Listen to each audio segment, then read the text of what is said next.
Okay, so we will today uh, start discussing the practicals. Okay, uh, related to the second unit. Okay, in physics practicals, you have practicals related to uh,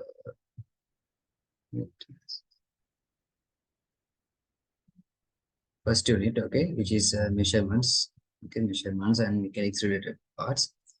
So, like if you take this part, yeah, up to like yeah, up to here. Up to this simple pendulum practical, you have the practicals related to measurements and mechanics. Okay. So today I'm going to cover the practicals related to waves and oscillations, right? Because you'll like definitely get a question out of these practicals, these few practicals. Okay. So here we have the practicals determination of the acceleration due to gravity using simple pendulum, and all those up to here. Um, Location of images formed by concave lens by the method of non-parallax and hence determination of the focal length of the lens. Okay. So, like, let's discuss all these practicals.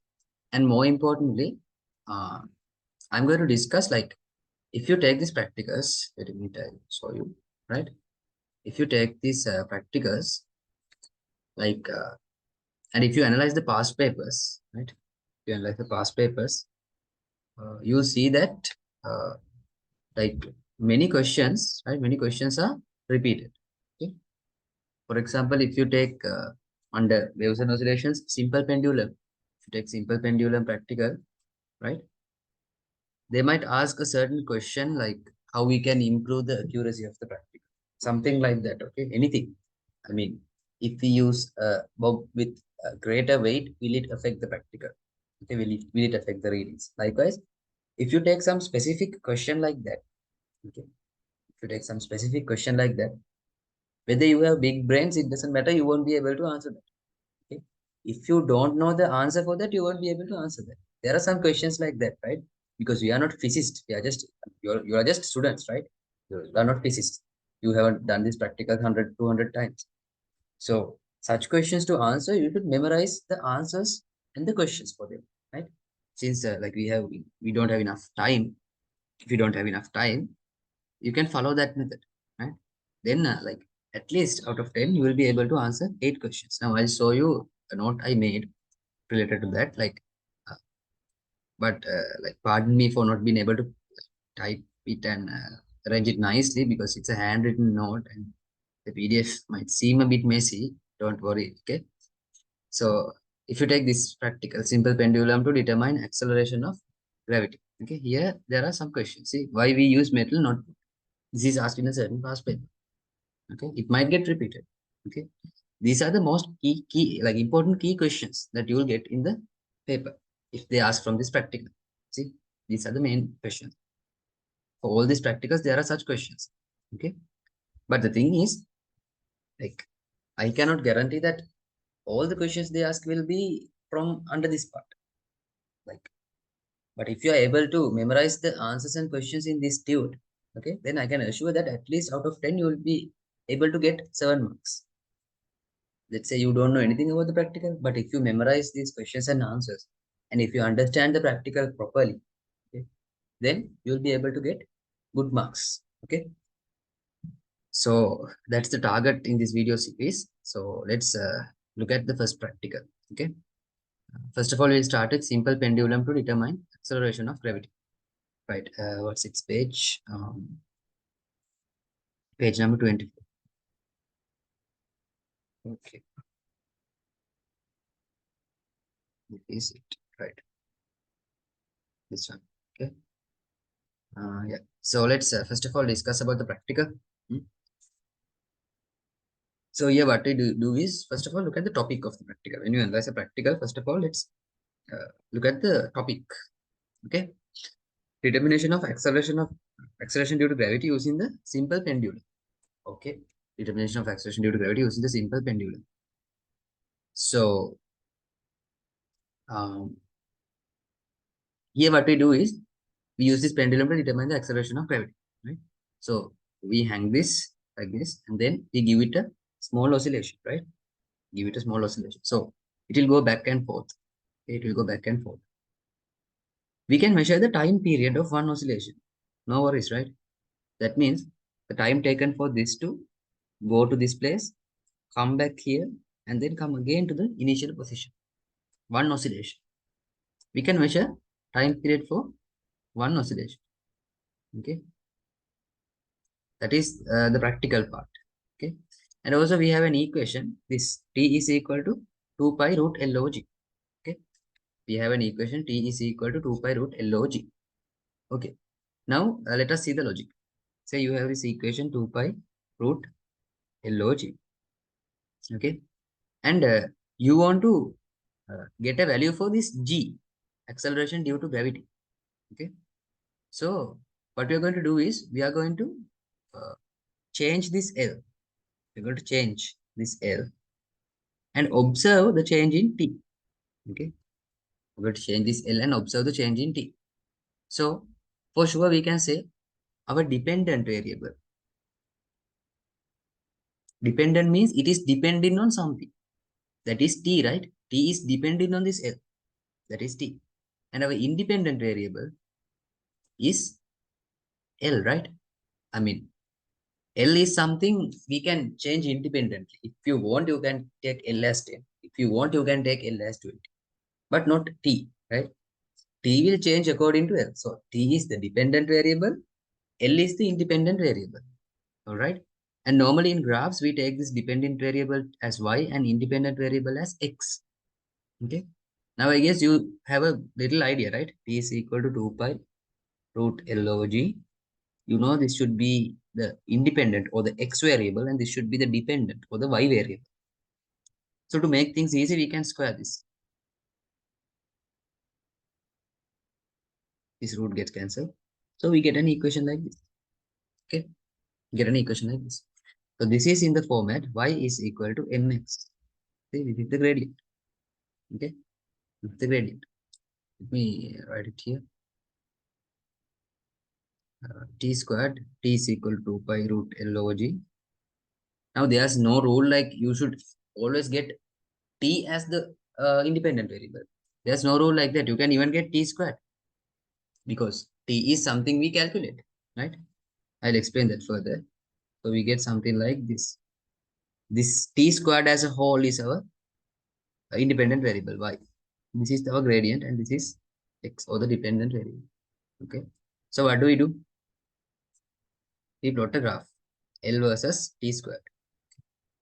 When L is equal to 1, we calculate the value of T. Let's say T is 2 and then we proceed to T squared. Let's say T squared is 4. So we know if L is 1, T squared will be 4. Okay. Then if L is 2, we calculate T. Let's say T is 3 and then we get T squared. T squared is 9. So when L is 2, T squared is 9. So if L is 2, we mark 9. Okay, just an example I gave. Likewise, we can plot a lot of points, right? Okay. Normally in a graph, in a physics practical, we should at least plot 5 points. Right? Let's say we plotted 5 points. Okay. Let's say we plotted 5 points like this. Okay. And we drew a best fit line like this. Can draw a best fit line. Okay. Let's say we drew this. Okay. What we did was we just changed our dependent variable according to values which are convenient with us. Okay.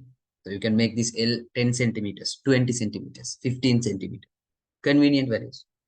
And whatever the value depending on L will be displayed in T squared, displayed as T squared, right? According to the equation. So we can get T squared, right? Like we take 10 centimeters of a spring, we just give it an oscillation. Okay, and when using the stopwatch, we can calculate the time period. So that becomes 20 seconds. So we get T squared. It is 400. Likewise, we draw the graph. Okay. Later we'll come into the practical details, right? I'm now just going to explain the theory. So after drawing this graph, let's say we got the gradient as 5. Okay. Then this gradient is equal to 4 pi squared over g. Okay. So g will be equal to 4 pi squared over this gradient. Now we can calculate the gravitational acceleration. Okay. We can calculate the gravitational acceleration. right? So this is the meaning of a physics practical. You take an independent variable, you take a dependent variable depending on that certain independent variable, okay? And then you normally plot a graph using a lot of points, like 5 points. And then you take certain quantities out of the graph and use them, okay? And then you can use them to find what you need. That's the thing. That's the thing behind behind any physics practice, okay? Now, one can argue, why can't we just, like, let's say, you know that when L is, let's say, when L is 10 centimeters, you know that T squared is equal to 400. Okay, so T squared is equal to 4 pi squared over G into L. So if you subject here 400 and if you subject here 10 centimeters as 0.1 meters, you can calculate G easily, right? So one can argue, why don't we calculate like that? I mean, this is totally correct, right? You can just take one value and even calculate G. But the thing is, the accuracy is wrong, right? Okay. We use this graphical method to increase the accuracy, to improve the accuracy, right? Rather than taking one data set and calculating, it is better if you calculate using 5 datasets, okay? By drawing a graph and getting the gradient, okay? So that is the thing behind the practical. We should do all these things as accurate as possible, okay? That's the reason why we draw a graph. Okay, I hope you understood the concept, right? So here we can calculate G, like we do the practical. We get 5 readings. We calculate the gradient which we plotted. And then if we divide 4 pi squared by that gradient, you can get the value for gravitational acceleration. Okay. So this is the basic theory that you need to understand properly. Okay? You should understand it. You should not by heart this thing. You should understand it. Next, let's go to the questions. Okay. The questions also, like, it's better if you can understand, but if you find it difficult, you can by heart. Right. So they can ask a question, why do we use, like in this pendulum box, we use something very heavy, right? We use a heavy material like metal, copper, something like that. So they can ask, like, the other thing is in this discussion, okay, I send a PDF of this, okay, it is not clear, so sorry for that, right? Just try to refer it because I didn't have time to like type down it. So, and when we do these discussions, don't just remember the answers, right? Remember the question and the answer. Study the question as well. Sometimes if you forget the question, you don't know for which question I should write this answer. Okay. So understand it properly and remember the question along with the answer. Why do we use metal and not wood? We use metal because its mass is high, so mechanical energy is high. Therefore, less percentage is lost. Okay. Now it's like this. In this practical, there can be energy losses, right? We cannot prevent that, right? Just like every person, even a professor can make mistakes. Likewise, even if you use metal, there will be a certain energy loss. Okay, let's say the energy loss is 2 joules due to air. Always it is 2 joules. If you use wood, the wood's kinetic energy might be 100 joules. But if you use metal, the metal's kinetic energy might be something like 400 joules, right? Let's say this is 50 joules. Okay. So for a 50 joules total kinetic energy, 2 joules means like it can feel that, right? For example, let's say this is 4,000. Okay. Like if you have 50 rupees in your hand and if you lost 2 rupees, you might feel that a little bit to a little extent. But if you have 4,000 rupees in your hand and if you lose just 2 rupees, you won't even feel that, right? So likewise, the percentage, okay, percentage of energy lost is lower if you use metal. Okay. So understand that point. These are not difficult things to understand. Why keep the pointer at the middle? Yeah. So we keep the pointer at the middle and you calculate the time period because we can like, when it goes to this way, the wind might be traveling this side to this direction, right? So it might have a plus effect. And when it travels this way, it might have a minus effect. So those effects can cancel off, right? It is better to keep the pointer in the middle, okay? Right. Uh, yeah, don't consider this point which I have cut, okay? Those are the points like I took from the internet, but they are not important, right? Okay. Why we take longer streets? Normally when we do this practical, we take very long strips. Okay, that is because make the angle lower, right?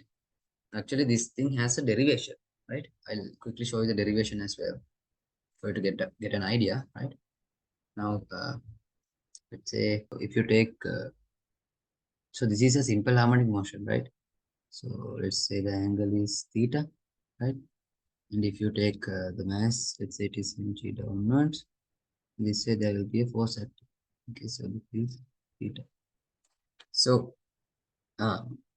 here we can say this way, right? It is being accelerating this way, right? The other thing is we can measure the displacement this way. In simple harmonic motion, always the displacement is measured from the center. So we can say F is equal to ma. So force is T sine theta is equal to ma. This is our equation 1. And if we put upward equilibrium, we can say T cos theta is equal to mg, equation number 2. If we divide 1 by 2, we get tan theta is equal to A divided by G. Okay, tan theta is equal to A divided by G. So we don't know tan theta, right? So this length is L, we know. We don't know tan theta, but we surely know inside L, right? Sin theta is equal to X over L. Okay, but we take here when theta is very small. See, this is where that point comes in.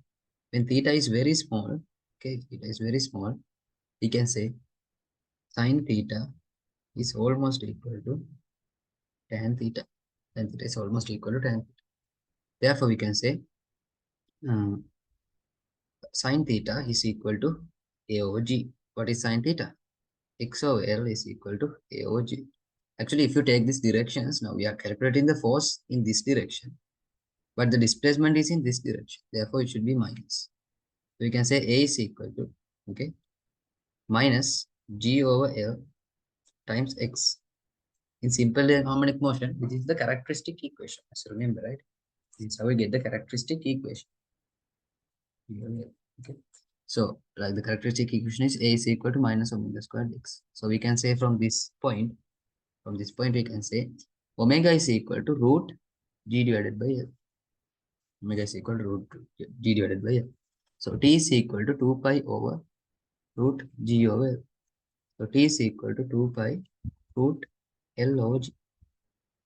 Did you understand this? Right? I hope you all understood. So this is how we get the derivation. So the most important point I want to highlight is this thing. When theta is very small, only we have this derivation. Okay. So here, why do we take longer strings, make theta lesser and practical accurate? Because the equation is valid only for small angles. Okay. So remember this. I'm not going to repeat the explanation. Just understand them and remember the question and the answer. Another good example. Now let's say let's say in this bob, water is filled. Okay. Water is filled. Right, water is filled, and as it oscillates, water is pouring down. Okay, now the thing is, actually we take which distance? This L means not the length of the string, it is the distance to the center of gravity of the bulb, right? If water is filled and if water is pouring down, okay, water is pouring down little by little, what happens? Okay, first let's say this was up to here, then let's say some water has been spawned away to the hole, then this L should increase because the center of gravity goes down further. Now it is somewhere here. Okay.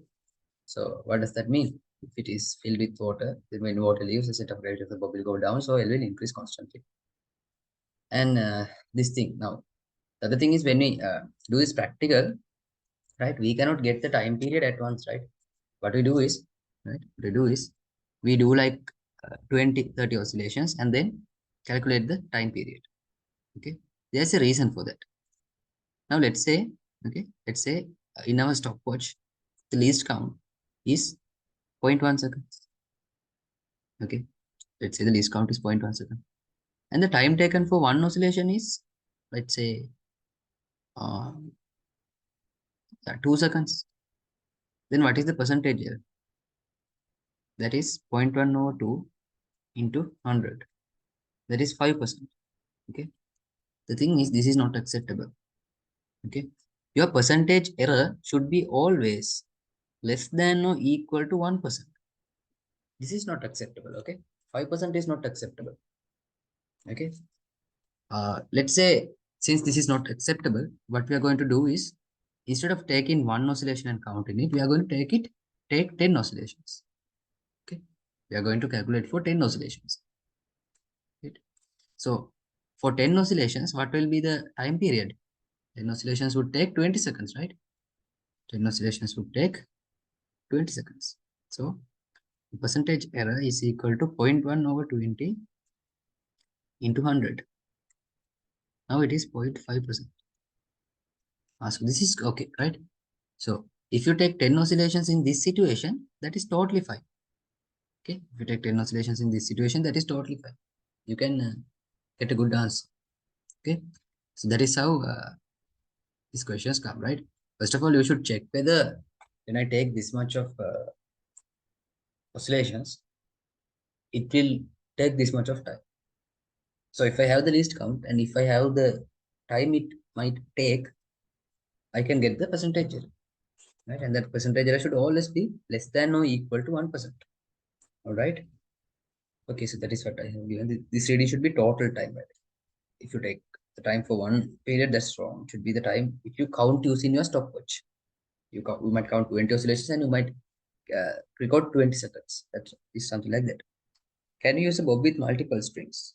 No, this is just a question you can memorize, okay? Because if so, it will revolve and tighten. Okay. Like these things, sometimes you might miss. Like these are like free marks available. Okay, so you don't need to miss them. So study these points well. Right.